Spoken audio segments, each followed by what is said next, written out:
Bible is the library of God. தேவனுடைய நூலகம் தான் என்னது பைபிள்.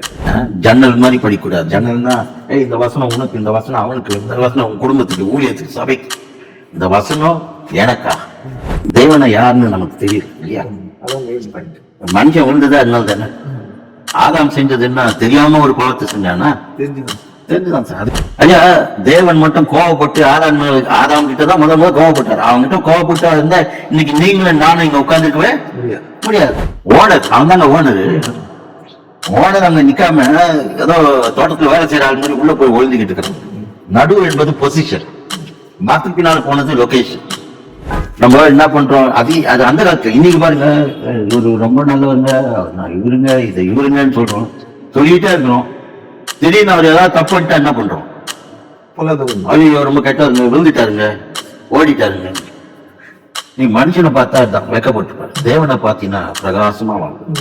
அதாவது ஆதி திருச்சபை வீட்டுல ஜபம் நடத்துற முட்டம் ரொம்ப நல்லா இருந்தாங்க ஆவில. ஆனா என்னைக்கு சபை பெருக்கம் வளர வளர என்ன வந்துருச்சு? ஆமா, மொழி பிரச்சனை, ஜாதி பிரச்சனை, பண பிரச்சனை, நீயா நானான்ற பிரச்சனை எல்லாம் வந்து, நிஜமான பூ வந்தா இன்னும் தேடி வந்திருக்கோம், சிட்டுக்குருவி வந்திருக்கோம், வண்டு வந்திருக்கோம், பட்டாம்பூச்சி வந்திருக்கோம். அப்படியே அதை இது படம் கூடாது. பட்டாம்பூச்சி இந்த சைடு வா, வண்டு லெப்ட்ல வா, அந்த பூச்சி ரைட்ல வா. பேசிச்சா? பூ பேசாது. ஆனா என்ன பண்ணும்? கவர். நம்ம கிறிஸ்தவர்கள் என்ன பண்றோம்? ஓவர் பேச்சு. ஆண்ட தன்னை சாட்சியா சொல்லல. சாட்சியா 3 வருஷம் வாழ்ந்தார், 33 வருஷம் வாழ்ந்தார், 30 வருஷம் வீட்டுல வாழ்ந்தார் சாட்சியா.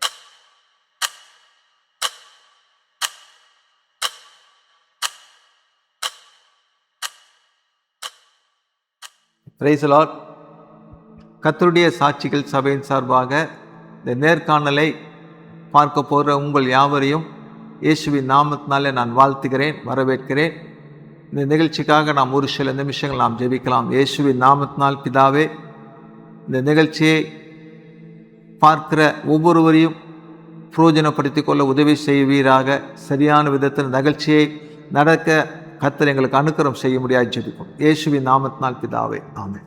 பிரைஸ்ல WJSME சபையின் சார்பாக உங்களை நான் வரவேற்கிறேன். இந்த நேர்காணலுக்காக நீங்கள் வந்ததுக்காக உங்களுக்கு நாங்கள் நன்றி செலுத்துகிறோம். சில காரியங்களும் உங்களிடம் கேட்கலாம் சொல்லி உங்களை நாங்கள் கூப்பிட்டுக்கிறோம். மூத்த ஊழியராக இருக்கிறபடினால இதை பார்க்கிறவங்களுக்கு விசுவாசிகளாக இருந்தாலும் சரி, ஊழியர்களாக இருந்தாலும் சரி, அது பிரயோஜனமாக இருக்கும் சொல்லி நாங்கள் நினைக்கிறோம். அது உங்கள்கிட்ட சில கேள்விகளை நாங்கள் கேட்கலாம்னு நினைக்கிறோம். முதலாவதாக பார்த்தீங்கன்னா, இன்னைக்கு இவ்வளோ பெரிய ஊழியக்காரர் இருந்தீங்க. நீங்கள் பிறக்கும் பொழுதே கிறிஸ்துவராக பிறந்து உங்கள் அப்பா ஊழியக்காரர் இருந்தபடினால நீங்கள் ஊழியத்துக்கு வந்தீங்களா, இல்லைன்னா ஆண்டவருடைய அழைப்பை கேட்டு வந்தீங்களா? முதல் இந்த கேள்வி கொஞ்சம் வித்தியாசமாக கேட்டுக்கலாம். ஏன்னா கிறிஸ்தவ குடும்பத்தில் பிறகுதால ஒருத்தன் கிறிஸ்தவன் ஆகிட முடியாது. வசனம் சொல்லுது, யோபு சொல்கிறான், என் தாய் என்னை பாவத்தில் கற்பம் தரித்தாள், உற்பத்தி தான். அப்போ என்றால் நீ எந்த மதத்தையோ எந்த காரியத்தையும் நீ சார்ந்திருந்தா கூட, அது கிறிஸ்தவமாக இருக்கட்டும், வேறு எதாவது இருக்கட்டும், ஆண்டவருக்குள்ளே விசுவாசித்து ரட்சிக்கப்பட்டு மனம் திரும்பி நீ வந்தால் ஒழிய நீ கிறிஸ்தவனாக இருக்க முடியாது. கிறிஸ்து என்றாலே கிறிஸ்துவை உடையவன், பெற்றோரை உடையவன், ஸ்தாபனத்தையோ அல்லது ஊழியத்தையோ உடையவன் அல்ல. ஆனால் அந்த நாட்கள் எனக்கு ஊழியத்தை குறித்து மற்ற காரியத்தை குறித்து அவ்வளோ ஈடுபாடு கிடையாது. ஈடுபாடு கிடையாது என்றால் அதில் தான் வளர்ந்தவன். ஆனால் என்னுடைய தரிசனம் சொப்பனெல்லாம் வேறு. ஆனால் ஒன்று, எனக்கு அலெக்சாண்டர் ஜெபராஜ் ஜோசப்னு பேர் வச்சதா இல்லை. அலெக்சாண்டர் ஒரு உலக பிரகாரமான பேர். ஆனால் இந்த ஜெபராஜ் ஜோசப் என்பது என்னை ரொம்ப பாதிச்சது. ஏன்னா பாஸ்டர் பையன். அதனால் எல்லாரும் என்ன நினச்சாங்க, பாஸ்டர் பையன்னா ரசிக்கப்பட்டுக்கணும். அந்த காலத்தில் பாஸ்டர் பையன் ரசிக்கப்பட்டுக்கணும், பாஸ்டர் பையன் தப்பு பண்ணக்கூடாது. எந்த ஒரு காரியத்துக்கும் யார் இழுப்பாங்கன்னா பாஸ்டர் பிள்ளைங்கள. அவங்க பிள்ளைங்களை யாரும் பார்க்க மாட்டாங்க, பாஸ்டர் பிள்ளைங்க.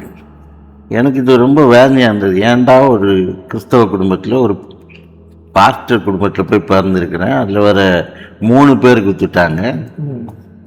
அந்த 2 பேரை இன்னைக்கும் நிறைய பேருக்கு அலெக்ஸ் ஜோசப்னு தான் தெரியும் இல்லையா, அலெக்சாண்டர் ஜெபராஜ்னு ஒருத்தனுக்கும் தெரியாது.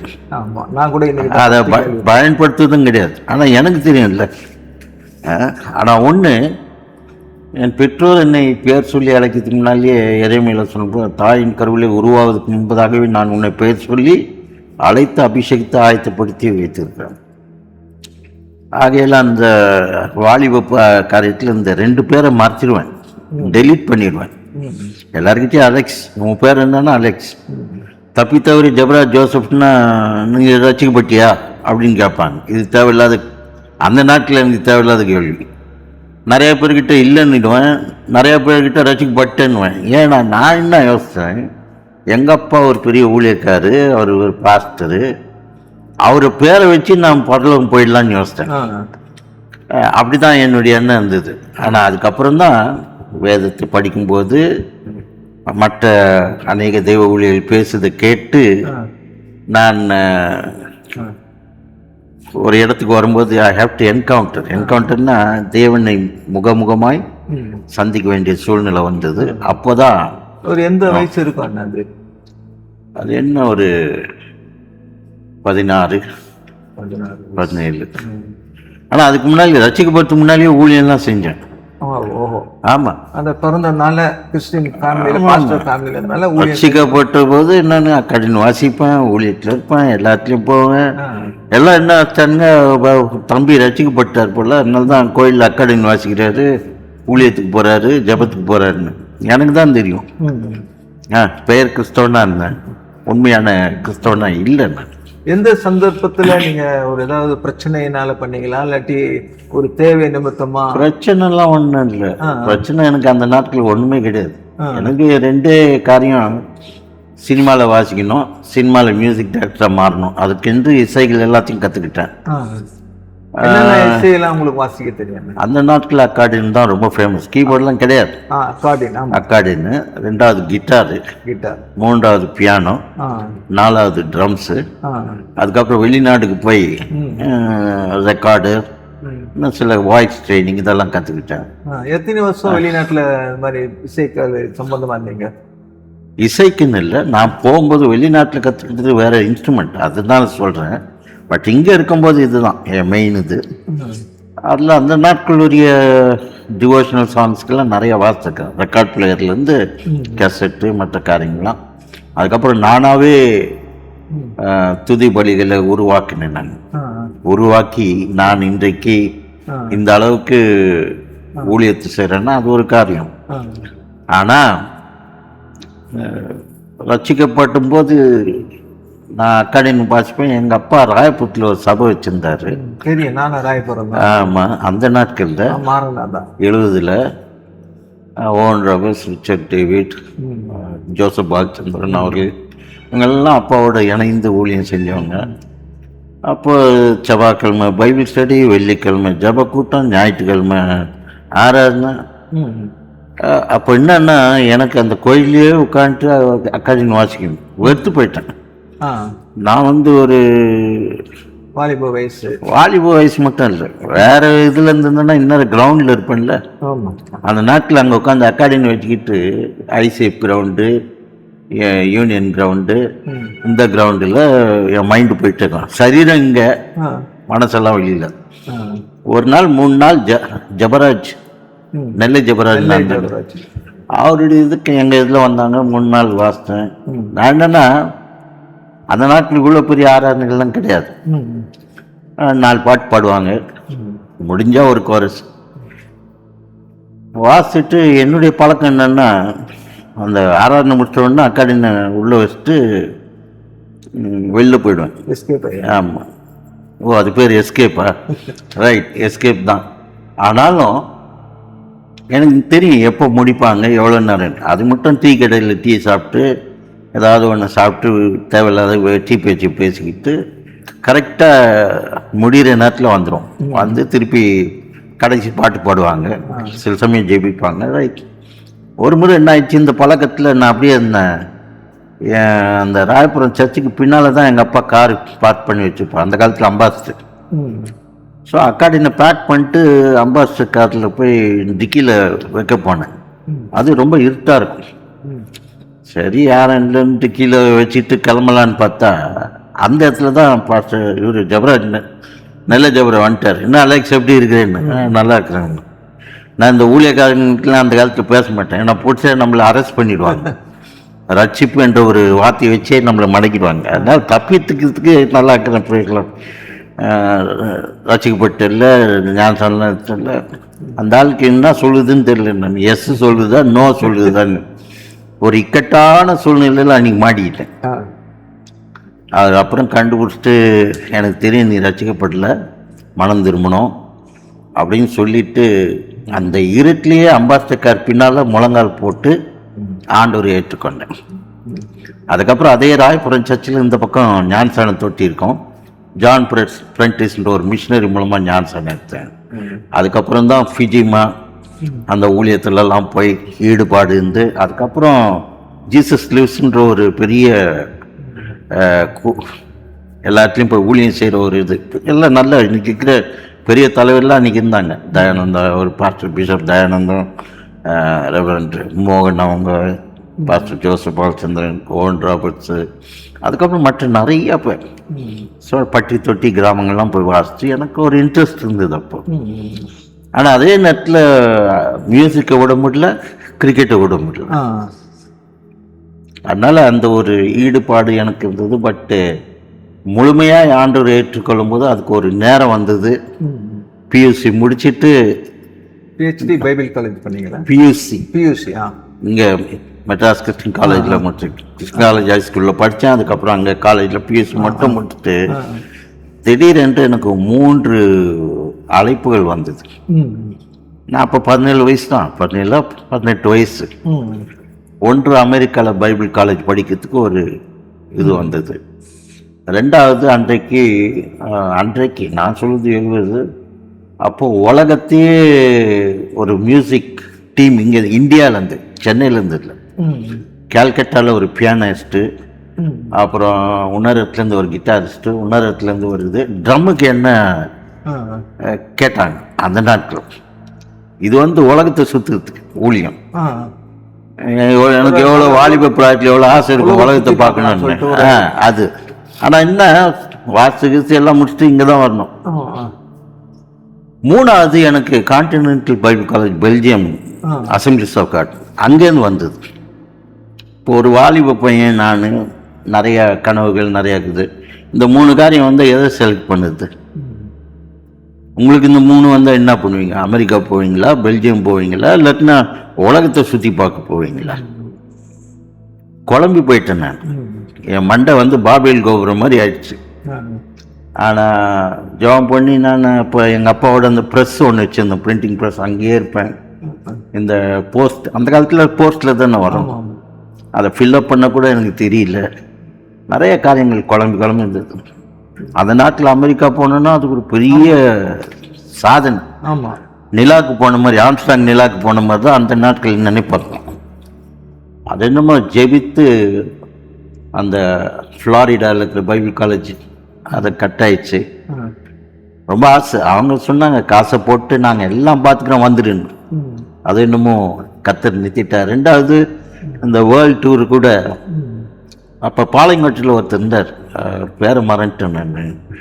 அவர் தான் இதெல்லாம் அரேஞ்ச் பண்ணி அவங்களாம் போய் ஏற்கனவே செட்டில் பண்ணிட்டாங்க அப்பயே. ஸோ அது போயிடுச்சு. பெல்ஜியம் மட்டும் எங்களுக்கு இருந்தது. ஜாம் பண்ணி அதை ஃபில்லப் பண்ணி கிளம்பலான்னு சொல்லும்போது இது வந்துடுச்சு எனக்கு, மஞ்சக்காமால். அது வந்த உடனே வீசா தரமாட்டான், இமிக்ரேஷன் கிடையாது. அந்த காலத்தில் இமிக்ரேஷன் வீசாக்கெல்லாம் மெடிக்கல் செக்கப் தேவை. உங்களுக்கு இது வந்துடுச்சுன்னா எப்படி? அப்போ வெல்லிங்டன் ஹாஸ்பிட்டல்னு நுங்கம்பாக்கத்தில் இருக்கும், அங்கே தான் போய் செக் பண்ணி அவங்க தான் அந்த இமிக்ரேஷன் வாங்கிறதுக்கு போனபோது சொல்லிட்டாங்க, உனக்கு இப்படி ஜாண்டிஸ் இருக்குது, போக முடியாது. தெரியுமா? இல்லை கிளம்புறதுக்கு முன்னாலேயே, ஏன்னா இந்த பேப்பர்ஸ்லாம் தரணும் அந்த காலத்தில் வீசா. அந்த காலத்தில் சென்னையில் ஒரே ஒரு ட்ராவல் ஏஜென்ட் தான் இருந்தது, அது மெரினா பீச்சில். அவங்க வந்து கடைசியில் இது வந்து ஒரு பெரிய தடையாச்சு, போவோமா போக மாட்டோம்னு. அதுக்கப்புறம் எங்கள் அம்மா என்ன பண்ணாங்க, இந்த வேப்பலை இருக்குதுல்ல, அந்த வேப்பலையை இது பண்ணி சாப்பாட்டில் போட்டு என் ஜாண்டிஸ் இதெல்லாம் குறைச்சிட்டாங்க. குறைச்சி திருப்பி இது பண்ணும்போது என்னை ஏற்றுக்கிட்டாங்க. கிளம்பி போனேன் பழைய ஏர்போர்ட்டு மீனம்பாக்கம். அப்போ சின்ன ஏர்போர்ட் தான், ஒரே ஒரு ரூம் தான். அதான் என் முதல் பயணம். இங்கேருந்து பாம்பே போய் பாம்பேலேருந்து பிரசல்ஸ் போனேன். போகும்போது ஊழியத்துக்கு தான். ஆனால் பைபிளை திறந்தது கிடையாது, இங்கிலீஷ் பைபிளை படித்தது கிடையாது. தமிழ் மீடியம் படிச்சிங்களா? ஆமாம், தமிழ் மீடியம் தான். தமிழ் மீடியம் படித்தா இங்கிலீஷ் மீடியம் பைபிளை திறந்தது கிடையாது. இப்போ எங்கே போகிறேன்னு லா காலேஜ் கிடையாது, பைபிள் ஸ்கூல் போகிறேன். ஸோ பலவித பயம். ஆங்கிலம் பேசணும், பைபிள் படிக்கணும், அங்கே கலாச்சாரம் இதெல்லாம் பார்த்து குழம்பி. ஆனால் நான் ஒரு வேதாம கல்வி மாணவனாக இருந்ததால் நிறைய வேலை செய்யணும். ஏன்னா என் ஃபீஸ் அதிகம், நான் தான் ஃபீஸ் கட்டணும். அதனால் உருளைக்கிழங்கு பறிக்கணும், ஸ்ட்ராபெரியை பறிக்கணும், ப்ளம் பறிக்கணும், நிறைய காரியங்கள். அது அந்த சூழ்நிலையில் கஷ்டப்பட்டீங்க, வீட்டை வேற விட்டுட்டு போயிருந்தீங்க. வீட்டில் சாப்பிட்ட தட்டை கூட கழுவ மாட்டேன். ஆனால் அங்கே நான் படித்த காலேஜில் 180 எவ்வளோ மாணவிகள். அங்கே வந்து நம்மள மாதிரி ஒரு இலை ஒரு பிளேட்டில் போட்டு சாப்பாடு கிடையாது. அங்கே வந்து பிளேட்டு, பெரிய பிளேட்டு, சின்ன plate, cup and saucer, knife and folk, spoon, கடைசியில் புடிங், டெசர்ட் என்ன தருவான். ஒருத்தனுக்கு 10 காரியம் இருக்கும். அவன் எல்லாம் தின்னுட்டு போன பிறகு நான் வந்து சர்வர் வண்டியை தள்ளிட்டு அதை எல்லாத்தையும் எடுத்து போய் கழுவணும். கழுவி வாஷிங் மிஷினில் போடணும், அதுக்கப்புறம் ட்ரையரில் போடணும், அதுக்கப்புறம் துடைக்கணும், அதுக்கப்புறம் உள்ளே தூக்கி வைக்கணும். நம்ம ஊரில் அப்படி இருக்குதா? கழுவணுன்னு தூக்கி எங்கன்னா வச்சிடறோம். அங்கே வேலை இதெல்லாம் யோசிப்பேன். அப்படியே கையை பார்த்து அழகப்ப செட்டியார் ரோட நினச்சி எங்கள் அம்மா அப்பா நினச்சி அழுதுகிட்டே இருப்பேன். என் கையெல்லாம் ஈரமாக இருக்கும். ஏன்னா வேலை வேலை வேலை. ஏதோ இன்னைக்கு ஒரு பேட்டி எடுக்கிறீங்கன்னா இதெல்லாம் நிறைய பேருக்கு தெரியாது என்னை பற்றி. நான் கூலி வேலை செஞ்சவன், ட்ரைனேஜ் வேலை செஞ்சவன், விம்பிள்டனில் பாத்ரூம்லாம் கழுவினவன், கோடவுனில் போய் பைபிள் காலேஜ் படிக்க கோடவுனில் போய் சரக்கு எடுத்து கீழே போய் இதில் வைப்பேன், லைப்ரரியில் வேலை செஞ்சேன். எவ்வளோ அதெல்லாம் பண்ண பிறகு தான் இன்றைக்கி பைபிள் ஸ்கூல் டைரக்டரு, பிரசிடென்ட்டு, இது அதுன்றாங்க. இதெல்லாம் ஒன்றுமே கிடையாது. இது ஏதோ ஒரு பதவிக்காக இருக்கலாம் இல்லையா. பட் கிறிஸ்தவ ஊழியத்துக்கு வரவன் இதெல்லாம் கற்றுக்கொள்ளணும். வர பைபிளை கற்றுக்கிட்டா பத்தாது. இந்த மாதிரி செய்யறதையும் கற்றுக்கணும். அந்த காலத்துல செல்போன் கிடையாதுல்ல, ட்ரங்க் கால் கொடுப்பாங்க. அது ஒரு 15 நிமிஷம் ½ அதுக்குள்ள பேசுறதுக்குள்ள முடிஞ்சிடும். எங்க அம்மா ஒரு லெட்டர் போடுவாங்க, 1 மாசம் 2 மாசம் ஆகும் எனக்கு வந்து சேர. அந்த ஒரு லெட்டர் எடுத்து 1 மாசமா படிச்சுக்கிட்டு இருப்பேன். டைனிங் ஹாலில் படிப்பேன், ரூம் படிப்பேன், இந்தியா ஞாபகமே. அதனால எனக்கு ஃபாரினே பிடிக்கல அந்த காலத்துல. ஒன்றும் எவனுமே இந்தியன் கிடையாது அங்கே. இந்திய கடைகள் கிடையாது, இந்தியர்கள் கிடையாது. இப்போதான் எல்லாமே இருக்கிறாங்க. அந்த காலத்தில் ஒருத்தனும் கிடையாது. ஆனால் அங்கே போகும்போது படிக்கும்போது என்னன்னு தெரியல, என்னுடைய லாங்குவேஜ் தமிழ் மீடியம். நான் காலேஜ் போன உடனே இங்கிலீஷ் மீடியம் காமர்ஸு, அதுக்கப்புறம் second language German. So Tamil, English, German, இதை 3த்தையும் படிச்சுட்டு அங்கே போய் பைபிள் காலேஜ் செய்யும்போது எல்லாம் தியாலஜிக்கல் இது லாங்குவேஜ், ஹீப்ரு, கிரீக்கு எல்லாம். இப்போ இத்தனை காரியம் இது படிப்புல சுத்தம் நில்லு. ஆனால் என்றைக்கு கர்த்தர் அழைக்கிறாரோ, அவர் அழைக்கும்போது அனந்த ஞானத்தை நமக்கு தரார். கர்த்தருக்கு பயப்படும் பயமே ஞானத்தின் ஆரம்பம். அந்த பயம் இருந்ததால அதுக்கப்புறம் எனக்கு பைபிள் காலேஜில் எல்லாம் படிப்பு இன்ட்ரெஸ்ட் வந்துச்சு. லைப்ரரியில் வேலை செஞ்சேன். ப்ளஸ் என் சப்ஜெக்ட்ஸ்லாம் ரொம்ப வித்தியாசம். இதெல்லாம் நான் கேட்டது கிடையாது, கேள்விப்பட்டது கிடையாது. எங்கள் பைபிள் காலேஜ்லேயே அந்த காலத்தில் இதெல்லாம் கிடையாது. ஆனால் இங்கே படிக்க படிக்க படிக்க ஒரு ஆர்வம் வந்து நம்ப மாட்டீங்க. இங்கெல்லாம் 30க்கு மேலே தாண்டாது என் மார்க். ஆனால் அங்கே ஒவ்வொன்றுலேயும் 80 மார்க், 85 மார்க்கு, கிரீக்கில் 98 மார்க்கு, பென்டடூக்கில் 100 மார்க்கு, வாய்ஸ் ட்ரைனிங்கில் 100 மார்க்கு.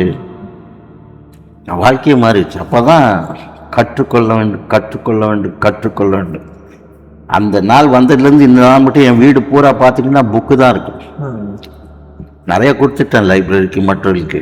சிலர்லாம் எடுத்துகிட்டு போயிடுறாங்க. ஆனால் இன்றைக்கும் புக்கு தான் இருக்குது. புக்கை காட்டிலும் இந்த பைபிள் தான், ஊர்பட்ட பைபிள் வச்சுருக்கிறேன். ஆனால் இது நீங்கள் என் கிட்ட இருந்து எது வேணாலும் எடுத்துக்கலாம், வாட்சை கூட எடுத்துக்கலாம், எது வேணாலும் எடுத்துக்கலாம். இதை தொட முடியாது. தொட்டிங்கன்னா நடக்குதே வேறு, அந்த மாதிரி. ஆனால் இவ்வளோ படித்தும் அனுபவப்பட்டு எல்லாத்தையும் பண்ணியும் நிறைய இடத்துல பார்த்தேன். ஹவாயில் படித்தேன், லீடர்ஷிப்பு நிறைய அங்கங்கே படித்து கூட இன்றைக்கி இந்த ஆடியன்ஸ் முன்னால் சொல்கிறேன், இன்றைக்கே நான் இந்த வேதத்துக்கு ஒரு ஸ்டூடெண்ட், பரிசுத்தாவியக்கு ஒரு மாணவன். எல்லாம் தெரியுதுன்னு நீங்கள் வந்து உட்காரல. இப்போ நீங்கள் சொல்கிற காரியத்தை கற்றுக்கொள்ள போகிறேன். கற்றுக்கொள்கிற ஆவி கடைசி மட்டும் இருந்தால் தான் அவன் உண்மையான தெய்வ ஊழி. இங்கேருந்து பொறிக்க அங்கேருந்து பொறிக்க இந்த பஃபே மீல் இருக்குது பார்த்தீங்களா, 20 மீல் வைப்பான், ஏதாவது ஒன்று எடுத்து போடுவான், சில எல்லாத்தையும் கொஞ்சம் கொஞ்சம் எடுத்து போடுவான். அந்த கதையே கிடையாது. ஒரு பிரியாணின்னா என்னென்னலாம் செய்யணும், ஒரு டிஷ்ஷுன்னா என்னென்னலாம் இன்க்ரீடியன்ஸ், அப்படி படிக்கணும் வேதத்தை. அதனால் இன்றைக்கி என்னுடைய வாழ்க்கையில் படிப்புக்கு என்னை ஏவுனது அதுதான். அதுக்கப்புறம் இன்றைக்கு அது என்னமோ எங்கள் அப்பாவுடைய ஒரு என்ன சொல்கிறது அபிஷேகம். அவர் one of the best teacher. நான் எனக்கு உலகத்துலேயே பெஸ்ட் டீச்சர் எங்கள் அப்பா. ஏன்னா எங்கள் அப்பாவோட நிறைய பயணப்பட்டுக்கிறேன். அந்த காலத்தில் ஊழியத்துக்கு போனேன்னா வெளிநாட்டுக்கு 6 மாதம் 3 மாதம் 1 மாதம் இருந்துட்டு வருவேன். ஊழியம் ஐரோப்பா தேசம் மற்றெல்லாம். எங்கள் அப்பா பிரசங்கம் பண்ணுவார், நான் பாடுவேன். சில சமயம் நான் பிரசங்கம் பண்ணுவேன். எங்கள் அப்பா ஏன் கேசட் எடுத்துகிட்டு போய் அங்கே வெளியே போய் விற்பார், ஃபண்ட் ரேஸ் பண்ண.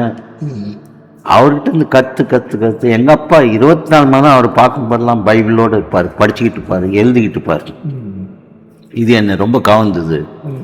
அதே ஆகி இன்னைக்கு ஒரு பிரசங்கியார் மட்டும் இல்லை, பிரசங்கியாரும் போதகனுமா இருக்கு. சரிங்க. அப்போ நீ இப்படி சொல்றீங்க, விசுவாசிங்களுக்கு ஊழியர்களுக்கு கூட பைபிளை எப்படி படிக்கிறது, அது பைபிளை எப்படி படிக்கிறது, நீங்க எப்படி படிச்சீங்க, எப்படி படிக்கிறது? பைபிளை படிக்கிறதுக்கு என்பதுக்கு நீங்கள் இது ஒரு ஒருத்தர் சொன்னார், Bible is the library of God. தேவனுடைய நூலகம் தான் என்னது பைபிள். லைப்ரரியில் போய் எத்தனை புக்கு எடுத்து படிப்பீங்க? எத்தனை டிபார்ட்மெண்ட் இருக்குது இங்கே? 66 புத்தகம் இருக்குது. 66 தவிர நிறைய காரியங்கள் இருக்குது.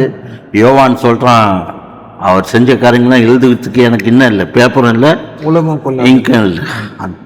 ஸோ இது வாழ்க்கை பூரா படிக்குது. இன்னொன்று we are learning about God.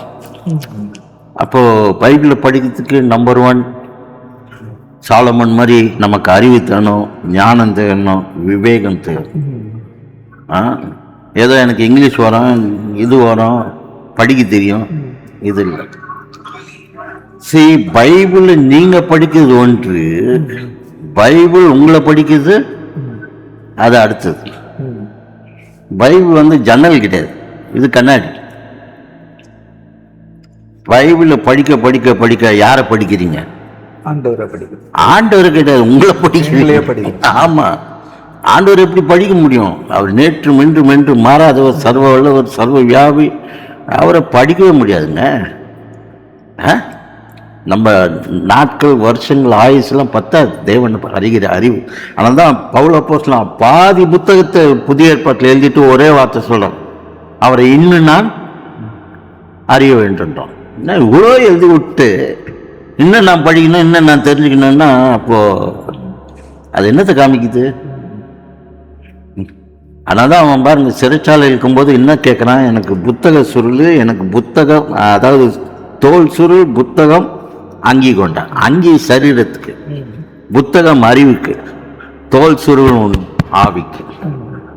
So சரீரம், ஆத்மா, ஆவி, இந்த 3 மனுஷனுக்கும் இது தேவை. ஆனால் தான் இதை படிக்க படிக்க படிக்க இது வந்து ஒரு ஆல்பம் மாதிரி கூட. ஆல்பம்னா என்ன? Family album. இப்போ உங்கள் வீட்டில் ஃபேமிலி ஆல்பம் இருக்குன்னு நினைக்கிறேன். அதில் இப்படியா இருப்பீங்க எல்லா படத்துலையும்? இல்லை இல்லை. இப்போ கேமராக்காக என்ன பண்ணிட்டீங்க? நல்ல ட்ரெஸ்ஸை போட்டு கண்ணாடி போட்டு நல்ல ஸ்டைலாக இருக்கிறீங்க. உங்கள் ஃபேமிலி ஆல்பம் பார்த்தா தெரியும், லுங்கி கட்டிட்டு பனியன் போட்டுக்கிட்டு கீழே விழுந்து அங்கே போய் இங்கே போய். உங்கள் நல்ல படங்களுக்கும் அழகான படம் இருக்காது. விளங்குது அவங்களுக்கு? நம்மலாம் கீழே விழுந்த ஒரு படத்தை எடுத்து மேக்சினில் போட்டு நாளைக்கு கீழே விழுந்தவர் வந்து பிரசங்கம் பண்ண போகிற 3 நாள்னா ஒத்துக்குவீங்களா? நம்ம ஒரு படிக்கட்டில் ஸ்டைலாக இறங்குற படத்தை போட்டால் தானே. அப்போ இது வந்து நம்முடைய தவறையும் காமிக்குது, நம்முடைய நல்லதையும் காமிக்குது. எப்படி நடக்கணும், எப்படி நடக்கக்கூடாது. It's open book, it's a mirror. Bible எப்படி ஒரு கிறிஸ்தவனை ஷேப் பண்ணும்? நீங்க சொன்னீங்க, அது ஒரு கிறிஸ்தவனை ஷேப் பண்ணுறதுல. அதான் சொன்னேன், ஆவி ஆத்மா சரீரம். நம்முடைய ஷேப் பண்ண வேண்டிய 3 காரியம் என்னன்னா, ஆவியில வந்து நம்முடைய மனசாட்சி உள்ளுணர்வு ஐக்கியத்தை ஷேப் பண்ணும். நீங்க நிறைய பேசலாம், உட்கார்ந்து பேசலாம், ஆனா யாருக்குன்னா தெரியுமா அலெக்ஸுடைய மனசாட்சி என்னன்னு? தெரியாது. அதை இதுதான் காமிக்கும். கேமராவில் பேசினா பத்தாது, நீ என்னோட பேசு, உன்னோட பேசு, மற்றவர்களோட பேசு. அதுக்கு தான் நான் சில சமயம் சொல்கிறேன், என்னையா பிரசங்கம் பண்ணுற, ஆராதிக்கிற, இது பண்ணுறானா, உனக்கு என்ன கிடையாது? மனசாட்சியே சொல்கிறேன் இல்லையா? மனசாட்சி தேவை. உள்ளுணர்வு, அதாவது ஒரு மனுஷனுக்கு, மிருகத்துக்கு 5 அறிவு, மனுஷனுக்கு 6 அறிவு, விசுவாசிக்கு 7 அறிவு. இது ஒன்றுமே இல்லாதவன், அதாவது இங்கிலீஷில் சொல்லுவாங்க, ஆனிமலுக்கு 5 சென்ஸு, மேனுக்கு 6-7 சென்ஸு, பிலீவர்ஸ்க்கு 7 சென்ஸு. இது 3மே இல்லாதவன் நான் சென்ஸ். அந்த மாதிரி தான் இருக்கு. அப்போது நம்ம அறிவை பெற்றுக்கொள்வதற்கு இந்த வேதத்தை நம்ம சரியாக படிக்கணும். ஜன்னல் மாதிரி படிக்கக்கூடாது. ஜன்னல்னா இந்த வசனம் உனக்கு, இந்த வசனம் அவனுக்கு, இந்த வசனம் உன் குடும்பத்துக்கு, ஊழியத்துக்கு, சபைக்கு, இந்த வசனம் எனக்கா, அப்படி தான் பைபிளை படிக்கணும். அப்போ பாருங்கள், இப்போ கூட நம்ம கேமராவில் நின்று இப்போ பேட்டி எடுக்கிறோன்னா நமக்கு ஒரு கான்ஷியஸ் வருது. அதை கேமராவில் நம்ம மூஞ்சி எப்படி இருக்க போது, கை கட்டி எடுத்து என்ன பண்ணணும், துடைக்கணும்.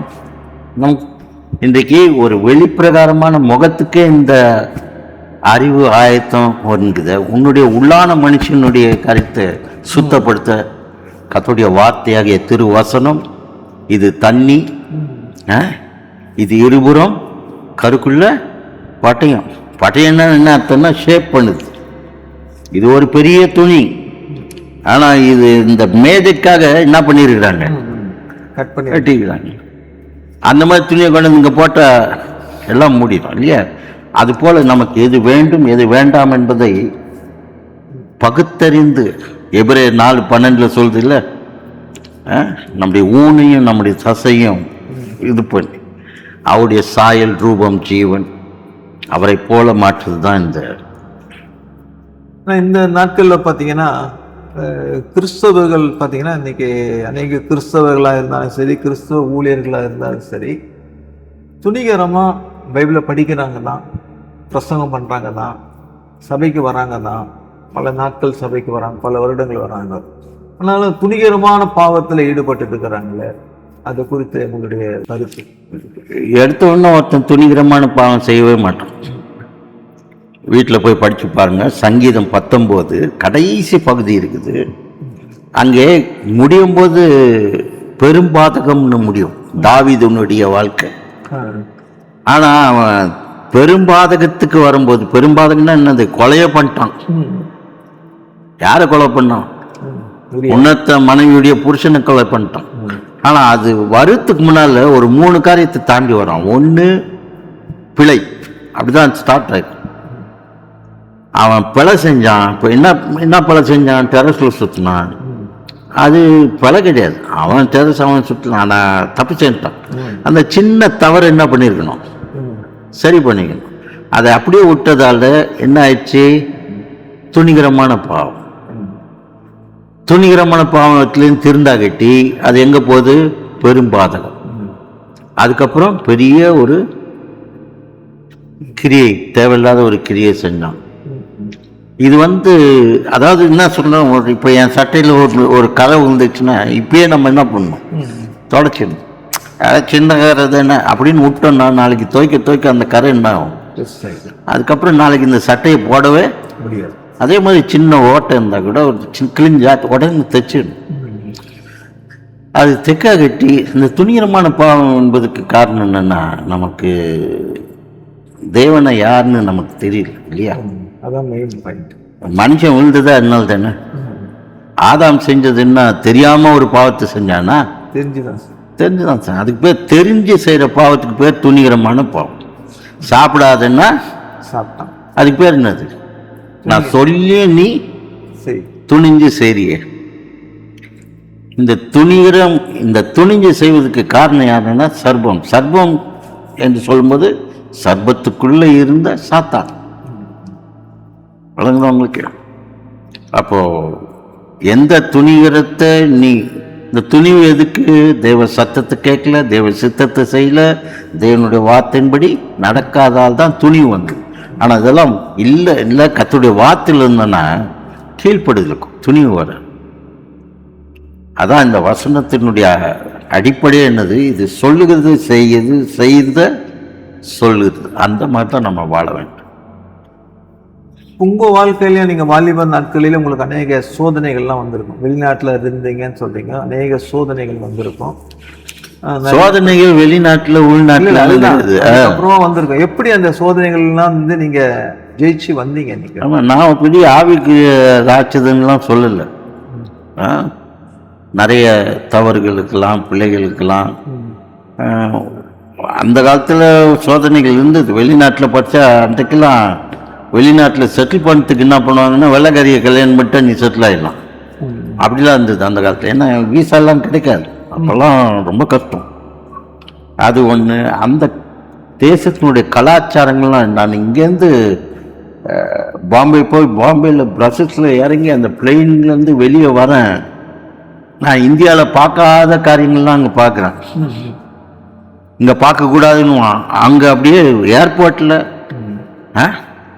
அப்போ 19 வயசு வாலிப பையனுக்கு இதெல்லாம் பார்க்கும்போது நிச்சயமாய் டெம்டேஷன் உண்டு இல்லையா. ஏன்னா இது இருக்கிற மட்டும் ஆவி ஏற்கனவே ரசிக்கப்பட்டுருச்சு, ஆத்மா அனுதினமும் ரசிக்கப்பட்டு கொண்டு. ஆனால் சரீரம் நாம் மரித்து அவர் உயிரோடு வரும்போது, கிறிஸ்துவுக்குள் மரிக்கும் போது இது ரசிக்கப்படும்.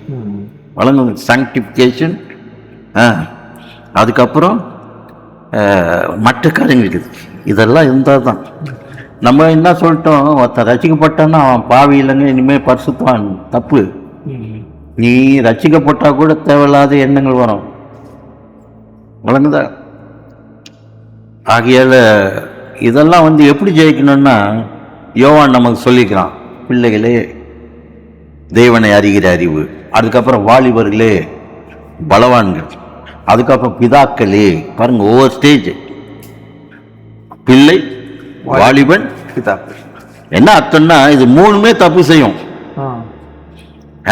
இல்லைங்க. நான் பிதாக்கள் ஃபாதர் மதர் ஆயிட்டேன், ஃபாதர் மதர் இனிமேல் தப்பே பண்ண மாட்டாங்க, அப்படியா? பிள்ளைகள் என்ன தப்பு பண்ண, இதுங்க வேற தப்பு பண்ணா அதுங்க பெரிய தப்புங்க பண்ணும்.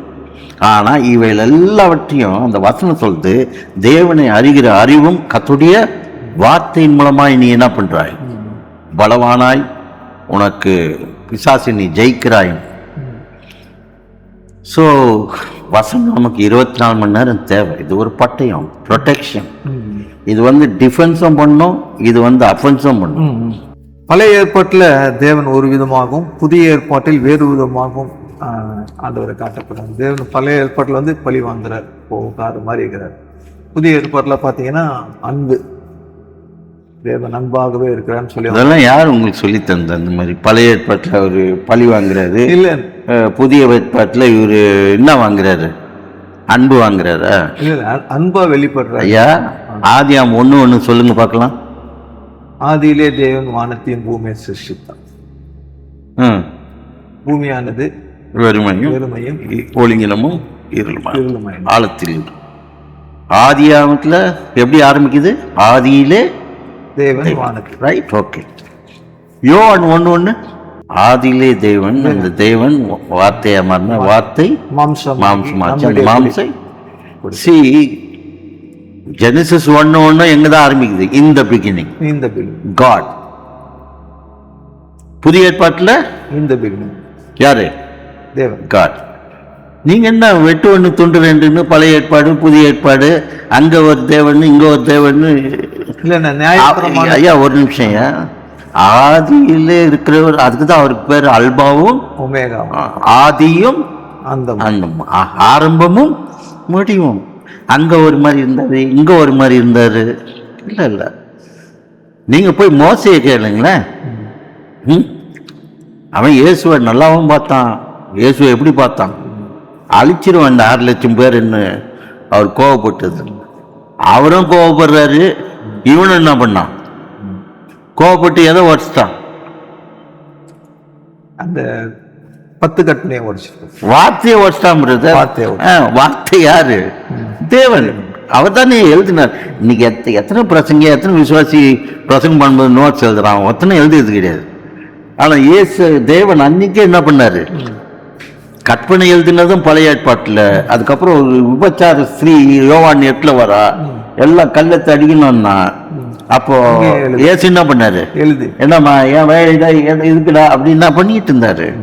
கீழே உட்கார்ந்து எழுதி.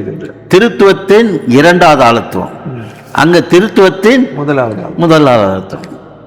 இன்றைக்கு வேற இருக்குதே, இதெல்லாம் ஆவியானவரால் ஏவப்பட்டு எழுதப்பட்ட புத்தகம். அப்ப 3 பேரும் ரைட்டருங்க. நம்ம எப்படி பிரிக்கலாம்? இங்க ஆதியில வர அவர் இருந்தாருங்க, கோவப்பட்டாரு. ஒரு கோவப்பட்டாருந்தீங்களே, இயேசு ஒரு முறை ஜபாலயத்துக்கு வரும்போது என்ன பண்ணாரு? போராவித்துக்கிட்டு இருந்தாங்க. என்ன பண்ணாரு? தம்பி இந்த ஏலத்தை அடுத்த வாரம் வச்சுக்கோங்க, இதை அங்க வெளியே வச்சுக்கோங்க காம்பவுண்ட்ல, அப்படியே சொன்னாரு. சுத்திகரித்தார். அப்படிலாம் பேசுறீங்க, அப்படியே அங்க சொல்லுங்க. சாட்டையை பின்னி பழைய ஏற்பாட்டுல ஆண்ட சாட்டையை கூட எடுக்கல, புதிய ஏற்பாட்டுல என்ன பண்ணிட்டாரு? சாட்டை இன்னைக்கு அப்படி எடுத்து நீங்க பிரசங்கம் பண்ணீங்களா கோயில்ல? நம்மள அச்சு தத்திடுவோம். அதாவது அவர் நீதிபரர், நியாயாதிபதி, அதே நேரத்தில் அன்பின் அடையாளம், கிருபை, இரக்கம்.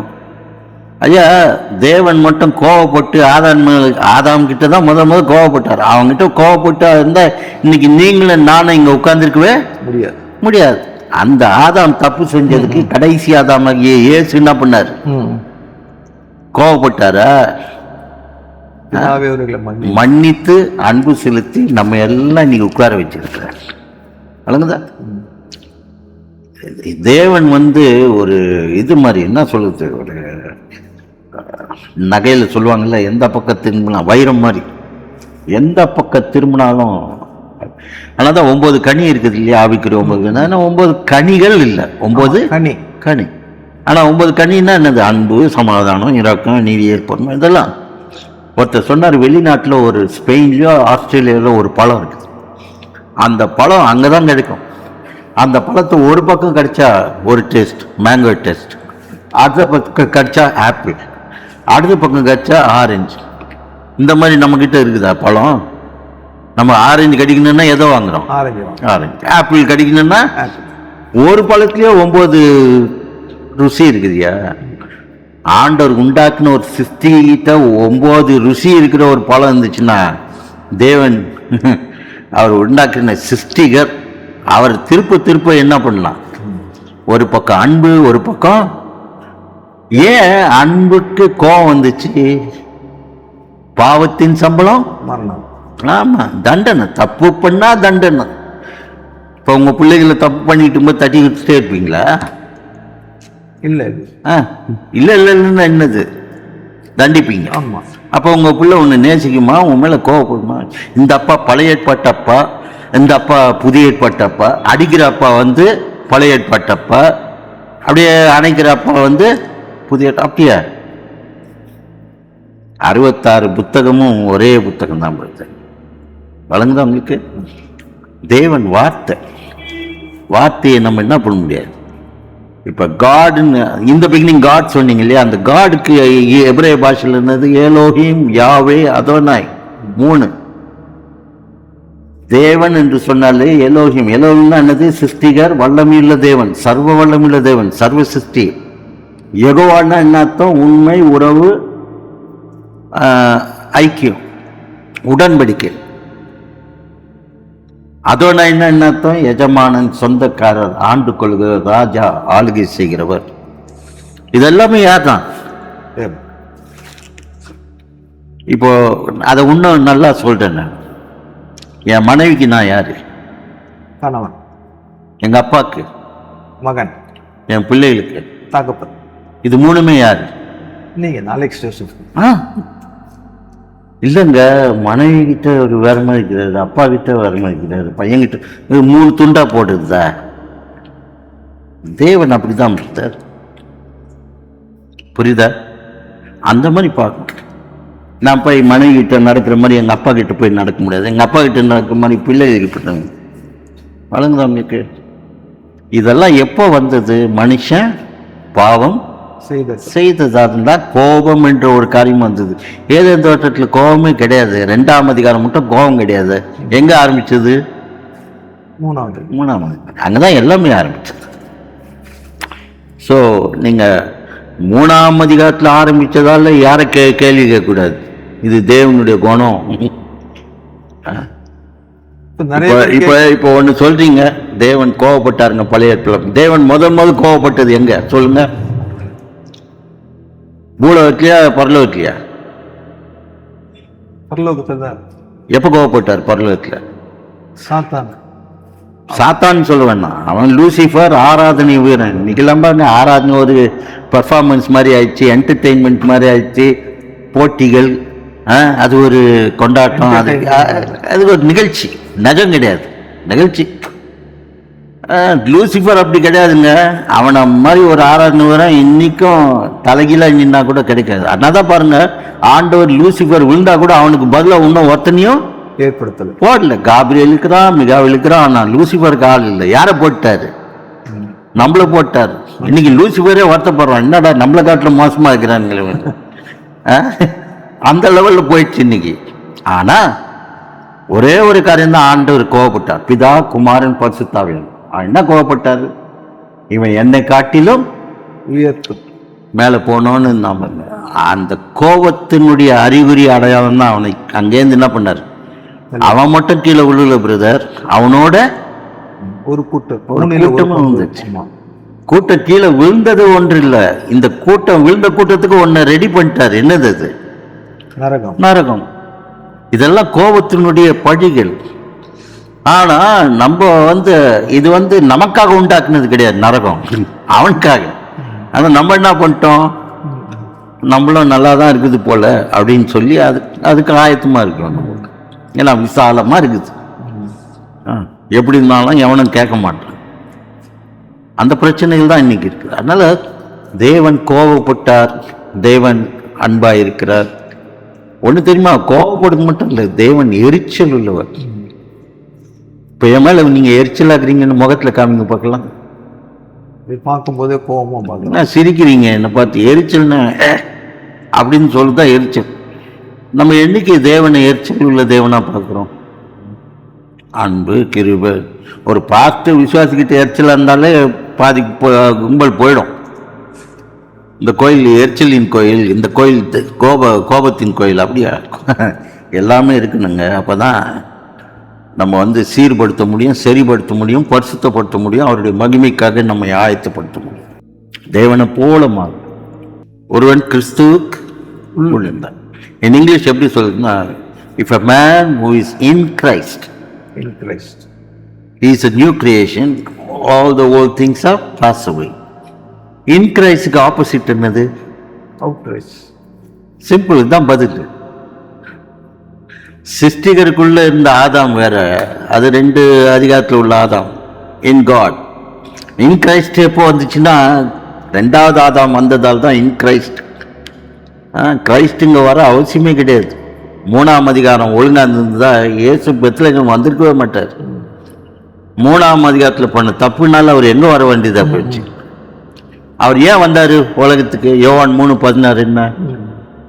தேவன் தம்முடைய ஒரே பேரான குமாரனை விசுவாசிக்கிறவனோ அவன் கெட்டு கெட்டு போக. அப்போ கெட்டு போறது இன் கிரைஸ்டா அவுட் கிரைஸ்டா? Out Christ.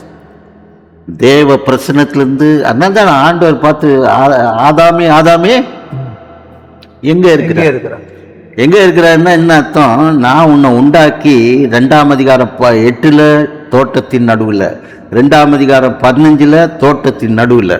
ஆனா நீ பிசாசுக்கும் அவன் சத்தத்துக்கு கீழ்பட்டதால உன்னை நடுவில் வச்சு நீ எங்க போயிட்ட? வெளியே போல. அந்த தோட்டத்துக்குள்ளேயே அத்தி மரத்துக்கு பின்னால போயிட்டான், மரத்துக்கு பின்னால் போயிட்டான். தோட்டத்துக்கு நடுவில் இருக்கிறவன் ஓனர், அவன் தாங்க ஓனரு. ஓனர் அங்க நிக்காம ஏதோ தோட்டத்தில் வேலை செய்யற ஆள் மாதிரி உள்ள போய் ஒழிஞ்சுக்கிட்டு இருக்கிறான். நடு என்பது பொசிஷன், மரத்துக்கு பின்னால் போனது லொகேஷன். இது இன்கிரைஸ்ட்,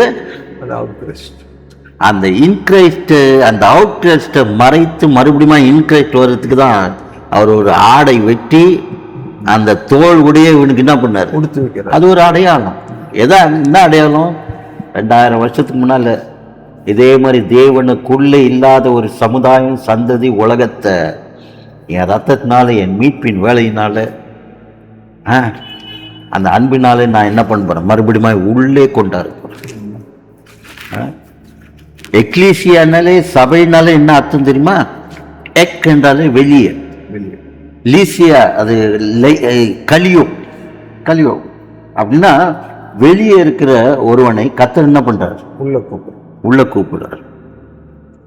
அதே மாதிரி எபிரேயர்ல வந்து கால் யெகோவான்னு இருக்கும். கால் யெகோவா அப்படின்னா என்ன அர்த்தம்? வெளியே இருக்கிற ஜனத்தை கர்த்தர் என்ன பண்றாரு? உள்ளே கூப்பிடுறார், அழைக்கிறது. இது எப்ப நடந்தது? நம்ம பாடிறோம், கிறிஸ்துவுக்குள் வாழும் எனக்கு முன்னு நான் கிறிஸ்துவுக்குள், நிறைய பாட்டு பாடுறோம். ஆனா உண்மையா ஒருத்தன் கோயிலுக்குள்ள வருதால கிறிஸ்தவன் கிடையாது. வழங்குவவங்களுக்கு அல்லது இப்ப முதல் கேள்வியே கேட்டீங்களே, நீ பார்த்து குடும்பத்தில் பிறந்ததால் நீ விசுவாசியா? எங்க அப்பாக்குள்ள இருக்கிறது கிறிஸ்தவன் கிடையாது. எங்க அப்பா ஆராதித்து அழைக்கப்பட்ட இயேசு கிறிஸ்துவுக்குள் இருக்கிறவன் தான் அலெக்ஸ். அதுதான் என்னுடைய பர்மனன்ட் பொசிஷன். லொகேஷன் போனதால இத்தனை கேள்வி என்ன கேட்டுக்கிட்டு இருக்கிறீங்க. வேதாகமத்துல உங்களை மிகவும் கவர்ந்த ஒரு நபரு? வேதாகமத்துல என்ன கவர்ந்ததா? என்ன கவர்ந்தது? ஆதாம். ஆதாம மட்டும் நீங்க 66 புக்ல ஒழுங்கா படிக்காகிட்டி மிச்ச 66 புத்தகத்தில் இருக்கிற கதாநாயகர்களோ நீங்க புரிஞ்சுக்கவே முடியாது. ஒரு பைபிள்ல நல்ல வியாக்கியானம் பண்ணி நல்லா பிரசங்கம் பண்ணி போதிக்கணும்னா உங்க வாழ்க்கைக்கும் நம்முடைய குடும்ப வாழ்க்கை அப்பியாசிக்கணும் 3 காரியம்: the place, the person, the purpose. தமிழ்ல சொல்றேன், இடம், நபர், நோக்கம். இந்த இடம், நபர், நோக்கம் எங்க ஆரம்பிச்சது? ஏதேன் தோட்டத்தில் ஆரம்பிச்சு. நீங்க ஆதாம ஒழுங்கா புரிஞ்சுக்கிட்டீங்கன்னா கடைசி ஆதாமாகிய இயேசுவை நல்லா புரிஞ்சுக்குவீங்க. அதுக்கப்புறம் மோசே, நோவா, கிதியோன்னு, யோசுவா, நம்ம என்ன பண்றோம்? இவங்களெல்லாம் தாண்டி எங்கெங்கயோ போயிடும். எலியாவை போல இருக்கு. எலியா யாரை போல இருந்தான்? ஆதாமை போல இருந்தான். அவன் செஞ்ச தப்பை மாற்றிக்கிட்டான், செய்யாததை நல்லா செஞ்சான். இவங்க எல்லாம் மற்றவர்களோட இருந்தது. பைபிள்ல உங்களுக்கு பிடித்த புத்தகம் எந்த புத்தகம் பிடிக்கும்? அப்போஸ்தலர் நடபடிகள். அது ஒண்ணு. ஆனா அதை விட மிக பிடிச்சது வந்து ஆதியாகமம் முதல் 3 அதிகாரம்.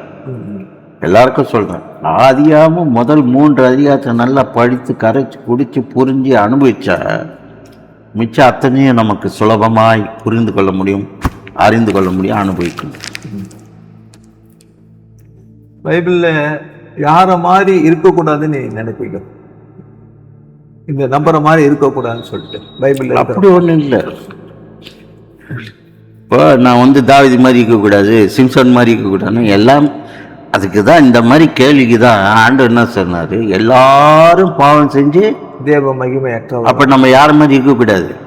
எல்லாரும் மாதிரியும் இருக்கக்கூடாது. ஏன்னா எல்லாம் இது நம்ம தமிழ்ல சொல்லுவோம், ஒரே குட்டையில் விழுந்த மட்டைகள். ஆமா, எவனை எடுக்குது, இவன் நல்லவன் அவன் கெட்டவன் இல்ல, இப்போ தாவீது தேவன் ஒருவரே நல்லவர், நல்லவர், பரிசுத்தர். இல்ல தாவீது பாவம் செய்யறாரு. பாவம் செஞ்சா கூட நாத்தான் வந்து சொல்லும் பொழுது அன்னைக்கு உடனே ஒரு மனம் திரும்புறாரு. நீங்க பாத்தீங்கன்னா இந்த பைபிள்ல சிலவங்க எல்லாம் பாத்தீங்கன்னா தொடர்ந்து துணிகரமான பாவம் செஞ்சு சாவுற வரைக்கும் மனம் திரும்ப. அந்த தாவீது தான் துணிகரமான பாவம் செஞ்சான். இல்ல அதே பாவத்திலே இருந்து மரிக்கிற வரைக்கும் அப்படியே இருக்கிறாங்கல்ல. தாவீது ஏன் ஒத்துக்கிட்டான்னா, இந்த நாத்தான் இயேசு எப்பவுமே புதிய ஏற்பாட்டில் ஒருத்தர் திருத்தத்துக்கு ஓமைகளை பேசுவார். இன்னைக்கு இருக்கிற நடைமுறையில் இருக்கிற ஓமையை பேசி இது நல்லது, இது கெட்டது, இதை பின்பற்று, இதை பின்பற்றாதுன்னு. ஆனா பழைய ஏற்பாட்டில் ஓமை யார் சொன்னா? நாத்தான். ஒரு ஆடை சொல்லி, ஒரு எஜமானன் சொல்லி, அதுக்கப்புறம் உன் வாழ்க்கை உன் தப்பு, நீ தெரிந்து கொள்ள வேண்டியது. இது அங்க மட்டும் சொல்ல பிரதர். இன்னும் கொஞ்சம் சொல்ல போனா முதல் நோவா காலத்துல தான் பெரிய பிரச்சனை. தேவனே சொன்னார், இந்த ஜனங்களை நான் உண்டாக்குனதுக்கு என்ன பண்றேன், வருத்தப்படுறேன். ஆனா யாரு மட்டும் காத்துக்கிட்டாரு? நோவையும் அவங்க 7 பேர் 8 பேர் யோகியம்மா 120 வருஷம் வாழ்ந்தவங்க, ஏன் பிரசங்கம் பண்ணுவாங்க. நோவா ரொம்ப பர்ஃபெக்டா இருந்தாரு, அதனால ஆண்டவர் பேழைக்குள்ள வச்சாருன்னு அர்த்தமா? இல்ல, அவருடைய பார்வையில அவர் சரியா இருந்தார் சொல்ற நீதிமான். ஐயா, நோவானா என்ன அர்த்தம்? கிருபை, கிரேஸ். நம்ம தப்பு பண்ணா கூட ஆண்டவர் என்ன பண்றாரு? கிருபை. ஏன்னா ஆண்டவர் இவன் செஞ்ச காரியம்லாம் சிலது அங்க இருந்த ஜனங்கள் செய்யல. அதனால ஆண்டோடைய கிருபை தான் அவனை மீட்டது ஒழிய இவன் நல்லவன் மிக்கலை. ஆதாம் என்னைக்கு பாவம் செஞ்சானோ அன்னையில இருந்து எல்லாரும் பாவம் செஞ்ச பிரதர். இவர் நல்லவர், அவர் கெட்டவர் எல்லாம் கிடையாது. அத்தனை பேரையும் மீட்கிறது தான் யாரு? இயேசு. கடைசியாதான். ஏன் நம்ம என்ன பண்றோம்? அது அந்த காலத்துல. இன்னைக்கு பாருங்க, இவரு ரொம்ப நல்லவருங்க, இவருங்க, இதை இவருங்கன்னு சொல்றோம், சொல்லிக்கிட்டே இருக்கிறோம். திடீர்னு அவர் ஏதாவது தப்பு பண்ணிட்டா என்ன பண்றோம்? ஐயோ ரொம்ப கெட்டவருங்க, விழுந்துட்டாருங்க, ஓடிட்டாருங்க. நீ மனுஷனை பார்த்தா தான் வெக்கப்பட்டுப்பாரு, தேவனை பார்த்தீங்கன்னா பிரகாசமா வாழும். நம்முடைய இது அதுக்குதான் பவுல் சொல்றோம், நான் கிறிஸ்துவை பின்பற்றுவது போல நீங்களும் பின்பற்று. நீ தாவீதை பின்பற்று, எலியாவை பின்பற்று, எசேக்கியேலை பின்பற்று. அவங்களாம் எப்படி பின்பற்றி என்ன பண்ணாங்கன்னு நமக்கு தெரியும் இல்லையா? கிறிஸ்துவ தான் நமக்கு உதாரணம், முன்மாதிரி. அவர் மேலே தான் நம்ம சபையை கட்டுறோம், நம்முடைய வாழ்க்கையை கட்டுறோம், குடும்பத்தை கட்டுறோம். ஏன்னா வெள்ளம், புயல், தண்ணி, காற்று வந்தால் கூட கண்மலையின் மேல் கட்டப்பட்ட வீடு விழாது. மணல் மேல் கட்டப்படுகிற அத்தனை வீடுகளும் குடும்பங்களும் ஊழியங்களும் எல்லாம் விழுந்து. நான் பாருங்க, திடீர்னு வராங்க, திடீர்னு காணா போயிடுறாங்க. இயேசுடைய 2ஆம் வருகை குறித்து, அவருடைய வருகை சமீபமா இருக்கு, அடையாளம் நடந்துட்டே இருக்கு. இந்த இது வந்து நான் அதான் முதல்ல சொன்னீங்க, ஏன் ஊழியத்துக்கு வந்த, என்ன பண்ணுன்னு. நான் பாஸ்டர் சுந்தரம் ஐயா சபையிலேருந்து வந்தவன். நான் எல்லா சபையிலும் போயிருக்கிறேன். அந்த காலத்துல ஒரு மேகசின் போடுவாங்க, வருகையின் தூதன். எல்லாம் எத்தனை பேருக்கு தெரியுமோ தெரியாது, அந்த காலத்து மேகசின். அந்த மேகசினை பார்த்தாலே பயப்படுவேன் நான். ஏன்னா இயேசு, நான் சொல்லுது 1964 65. சீக்கிரம் ஒரு முறை நான் கோயிலை விட்டு, சின்ன பையன் தான், அரக்கால் ட்ரவுஸ் போட்டுக்கிறேன், வெளியே வந்தா ஒரு கும்பல் ஒரு இதை வச்சுக்கிட்டு காமிக்கிறாங்க, ஒரு படம் மாதிரி பேப்பர்ல. அது என்னன்னா, வானத்துல மேகங்கள் இருக்குது பார்த்தீங்களா, அந்த மேகத்தை பார்த்தா இயேசு மூஞ்சி மாதிரி இருக்குது, முகம் மாதிரி. ரொம்ப நான் கூட பார்த்துருக்கேன். உடனே அடது இயேசு என்ன பண்ண போறாரு? வர போறாரு. எப்போ? 1964. இன்னைக்கு என்னது 2025. இன்னும் என்ன சொல்லிட்டே இருக்கிறாங்க, வரல. நீ மாறினாதான்னு வச்சா கூட வரமாட்டாது. அவர் வர்றதுக்கும் மாறினதுக்கும் சம்பந்தம் கிடையாது இல்லையா? இல்ல இயேசு வராது, செகண்ட் கம்மிங்கு, ரகசிய வருக, 1000 வருட சாட்சி. ஐயா, நம்ம ரட்சிக்கப்பட்டு மனம் திரும்பி இந்த உலகத்துல வாழ்ந்து நானும் என் வீட்டாரும் கர்த்தரை சேவிப்பது ஒன்று, கர்த்தரிடத்தில் சேருவது ஒன்று. இன்னைக்கு நிறைய சேவிக்கிறாங்க, சேருது ரொம்ப கேள்விக்குறியா. நீங்க கேட்குற மாதிரி ஏசு இன்னைக்கு வந்தா நம்ம 2 பேர் போயிடுவோமா?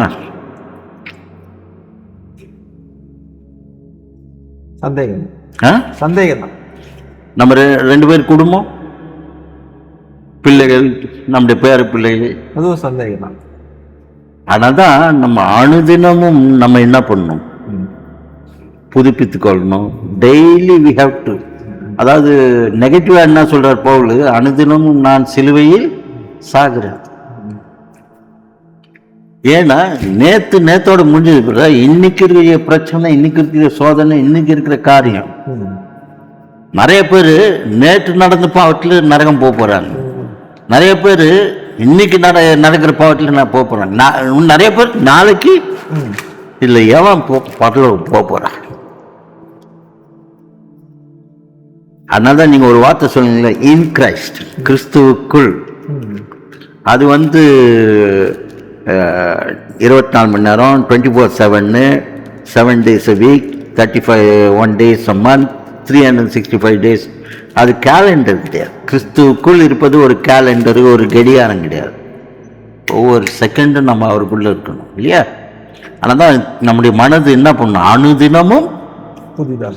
ஆமாம், சும்மா அப்படியே இன்ஸ்டால்மெண்ட்டில் புதுதாக இல்லை, டெய்லி ஜாக்கிரதையாக இருக்கணும் அவருடைய வருகைக்கு.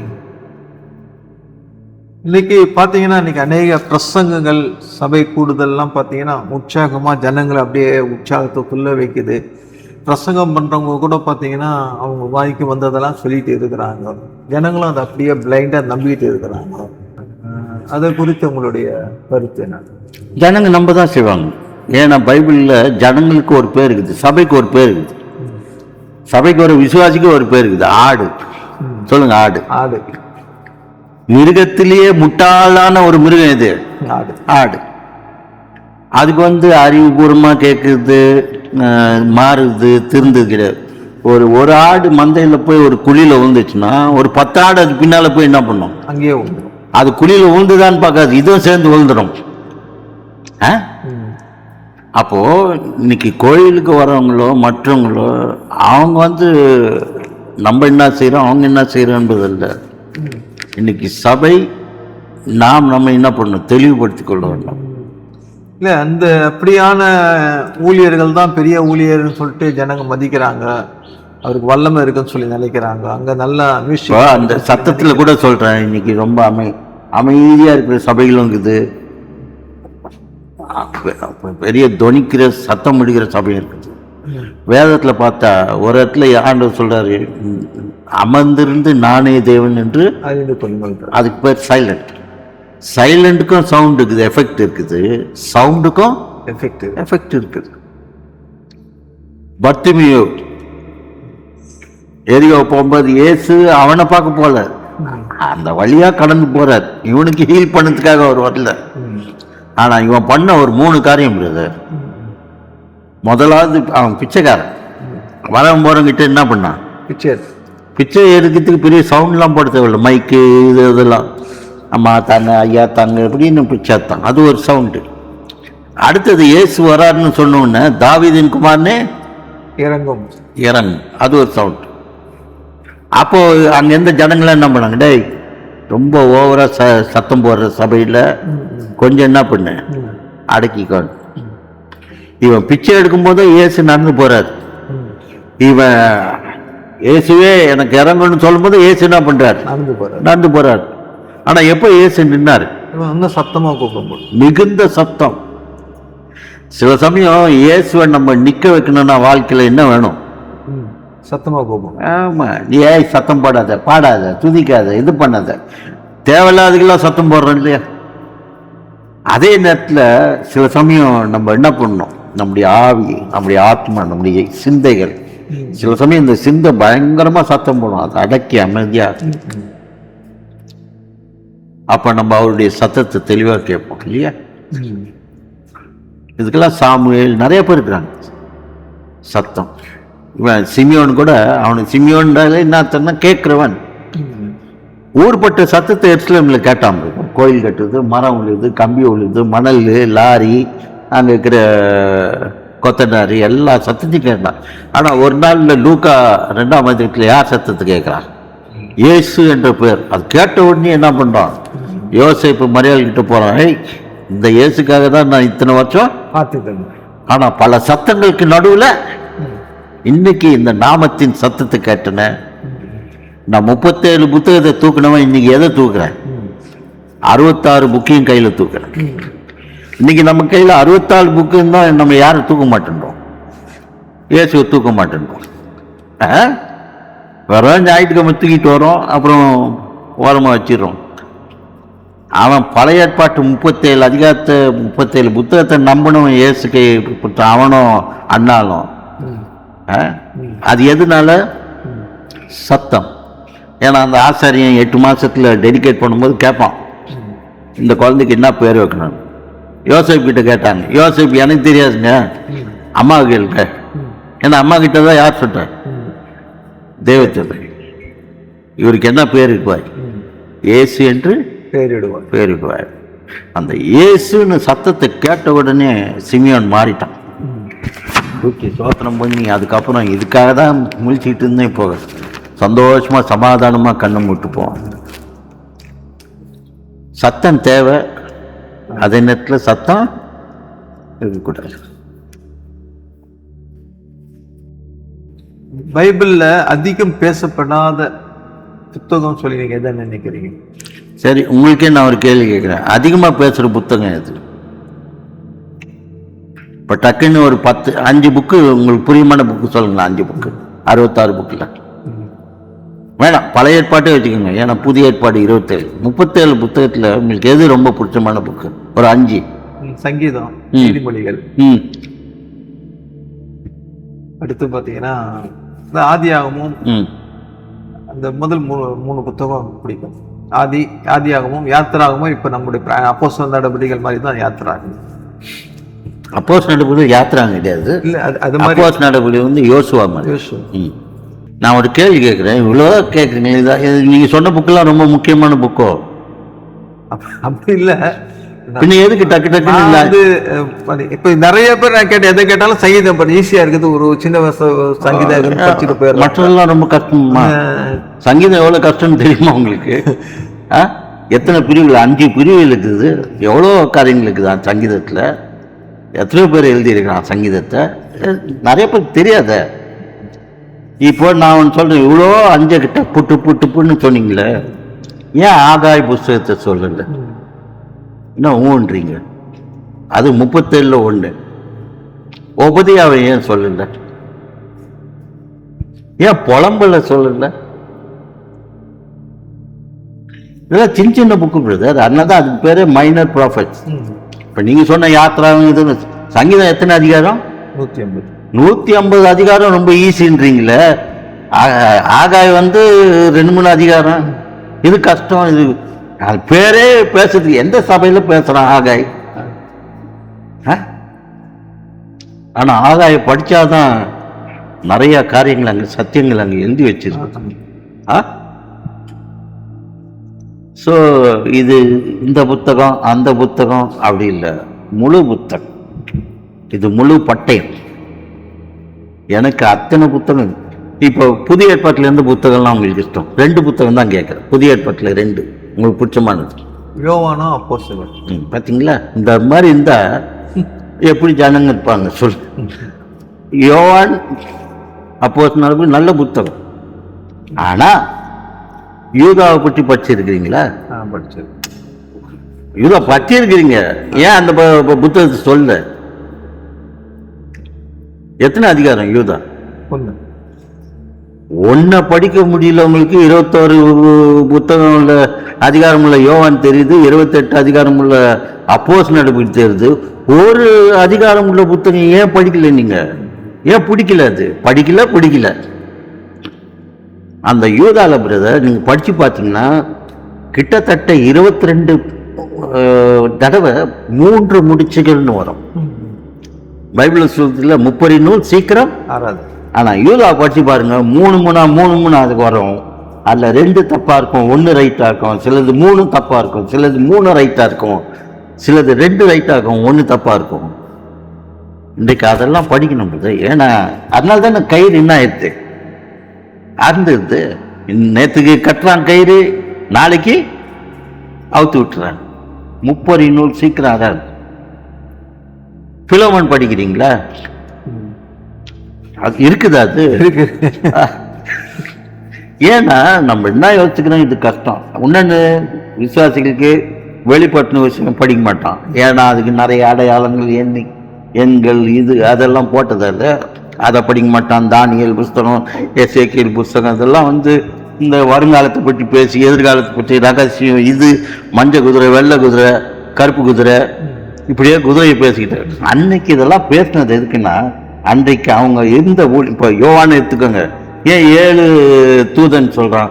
7 தூதன்னா மேலத்து வந்த தூதனா? தூதன் பாஸ்டர் பிரதர். 7 சபைகளுடைய போதகம் பாஸ்டர். பாஸ்டர்களுக்கே சொல்கிறதாவதுன்றான். அவன் ஏன் அன்னைக்கு யோவான் அப்படி எழுத்தான்னா, டொமிஷன் ஒரு பெரிய கொடூரமான ராஜா, எல்லாத்தையும் அழிச்சுக்கிட்டு இருந்தான், இவனையும் தூக்கணும்னு தான். அப்போ இவன் யோவான் சொல்ல வேண்டிய வெளிப்பாடுகள், சத்தியங்கள், செய்திகளை அந்த ராஜாவை மற்றவங்களை புரிஞ்சு கொள்ளக்கூடாதுன்னு இவன் என்ன பண்றான்? கோட் வேர்ட் சொல்லுங்க பார்க்கலாம். Code word. அவன் தூதன்னா டொமிஷன் எங்க பாக்குறான்? நமக்கு தூதன்னா எங்க பாக்குறோம்? கோயில் பாஸ்டர், குத்து விளக்கு, நிறைய காரியம், காலம் தூபம் இருக்கும். 110 வருஷம் கழிச்சு சபைலாம் வேற மாதிரி இருக்குன்னு சொல்லிட்டு சொல்றாங்க. உங்களுடைய ஒப்பீனியன் என்ன?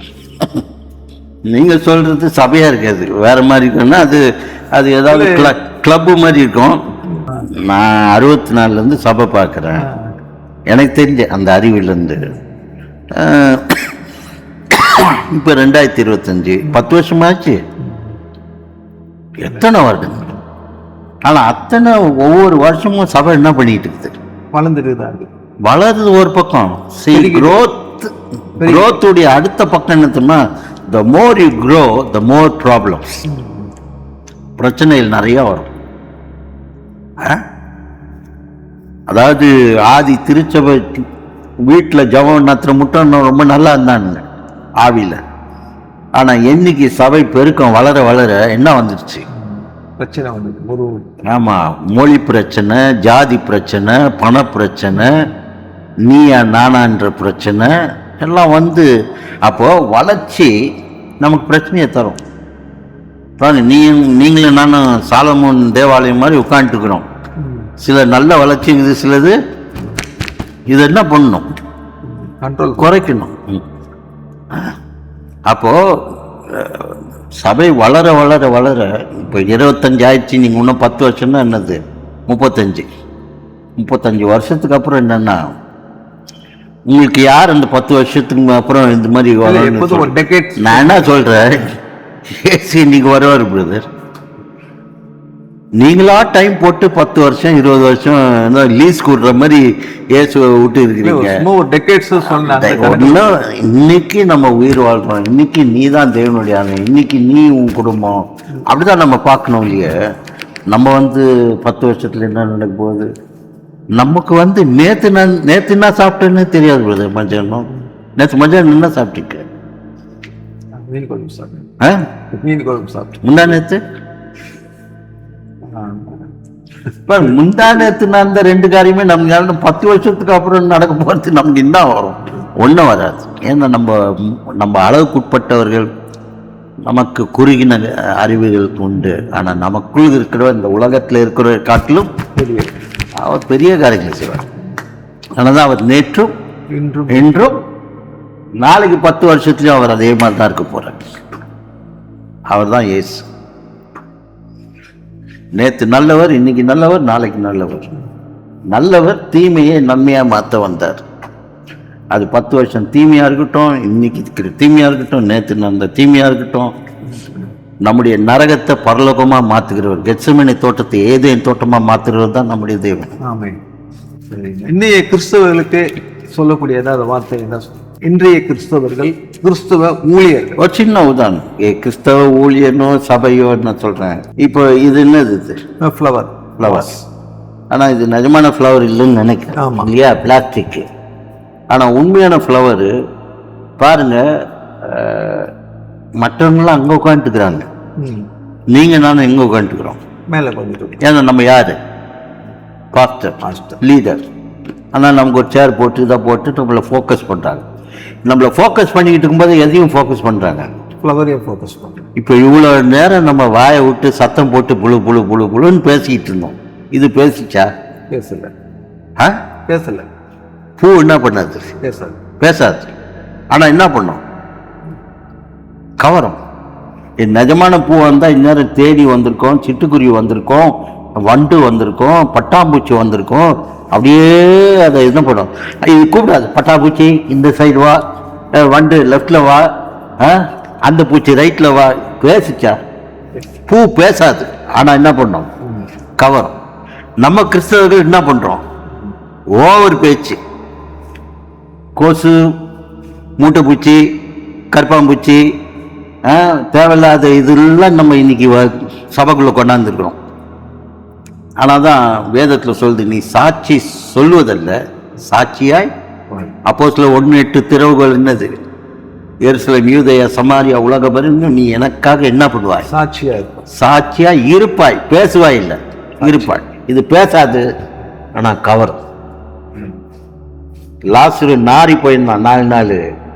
என்னைக்கு அவன் பூ மலர ஆரம்பிச்சதோ 12ஆம் அதிகாரத்தில் நிறைய பேர் யாரை பார்க்க வந்தான்? இயேசுவை பார்க்க வரல, அவனை பார்க்க. இதுதான் ஜீவனுள்ள சாட்சி. அம்மா வாங்க, ஐயா வாங்க, சகோதரர் வாங்க, தம்பி வாங்க, இவங்க வாங்க, நீ வாங்க வாங்கன்னா நம்மளை வாங்கிடுவாங்க. அதுக்கு பதிலாக பூவை போலட்டுடைய வாழ்க்கை. பூக்கு இருக்கிறது என்ன தெரியுமா? வாசனை, அழகு. அதனால தானே இதை தூக்கி மேலே வச்சுக்கிறாங்க. மற்றவங்க எல்லாம் கீழே, இது மட்டும் மேலே. அதுக்கு வாசனை இருக்குது, அட்ராக்ஷன் இருக்குது. ஆனால் தான் பூ தோட்டத்துக்கு போனீங்கன்னா அங்கே ஒரு இது போட்டுருவோம், என்னது? பூக்களை பிடுங்காது. அப்படி சொல்லி நம்ம என்ன பண்ணுறோம்? பிடுங்க. அது கூப்பிட்டுச்சா? அம்மா தாயை வா என்னை பிடுங்கு, அப்பா தம்பி வா என்னை பறிச்சுக்கொள்ளுன்னு சொல்லிச்சா? அது அந்த அளவுக்கு இருக்குது. இன்னைக்கு நம்ம சபை, நம்ம வாழ்க்கை, நம்ம குடும்பத்தை மட்டும் நம்ம பேசுறதில்லை பிரதர்.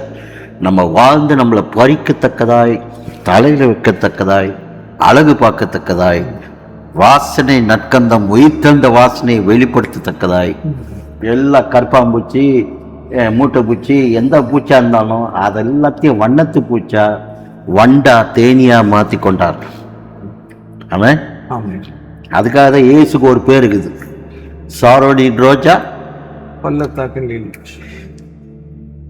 ஆண்டு தன்னை சாட்சியா சொல்லலை, சாட்சியா 3 வருஷம் வாழ்ந்தார், 33 வருஷம் வாழ்ந்தார், 30 வருஷம் வீட்டில் வாழ்ந்தார் சாட்சியா, 3 வருஷம் உலகத்தில் வாழ்ந்தார்